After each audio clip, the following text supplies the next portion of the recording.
Hello, এখন বাজে 12টা 2-3 নাগাদ।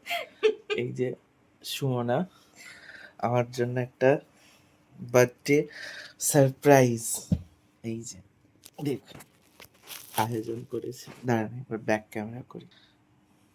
দুটো কেক, ক্যান্ডেল, আর বাইরে ঝরছে অঝরে বৃষ্টি। আমি ঘুমিয়ে পড়েছিলাম, পাখা ফাঁকা বন্ধ করে আমাকে ডাকছে। Thank you. আমি অনেক সারপ্রাইজ পেয়েছি, এরকম এরকম মিডনাইট সারপ্রাইজ পাইনি জন্মদিনে।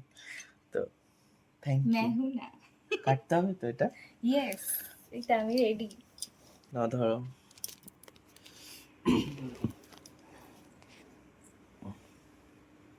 উইশ করি, উইশ করে ক্যান্ডেলটা নেবে। ইয়েস।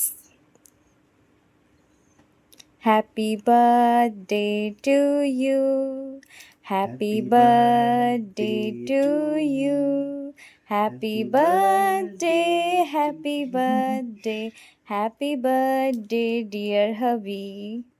খুব ভালো থাকো, সুস্থ থাকো, এইভাবেই খেতে থাকো, আমাকেও খাওয়াতে থাকো। এইভাবেই মোটা মোটা হতে থাকি। ডায়েট শুরু করবো ভেবে আমার খেয়ে দেখি দাও, তুমি একটু খাও। দাঁড়াও, আমি আগে খাইয়ে দিই তোমাকে, তারপর তুমি আমায় খাওয়াবে কোনো।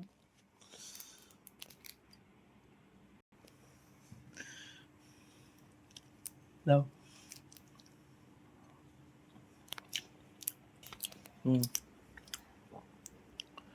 একটু ম্যাঙ্গো কেকটা কাটি। এটা পাইনাপেল। পাইনাপেল? ম্যাঙ্গোটা ঠিক পছন্দ হলো না আমার। আচ্ছা, না পাইনাপেলও খাই আমি।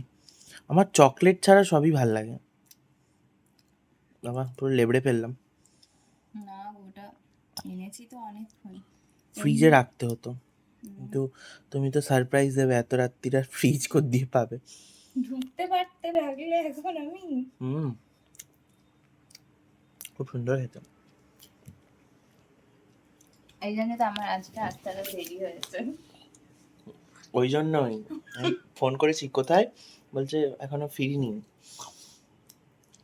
Thank you. টাটা। টাটা।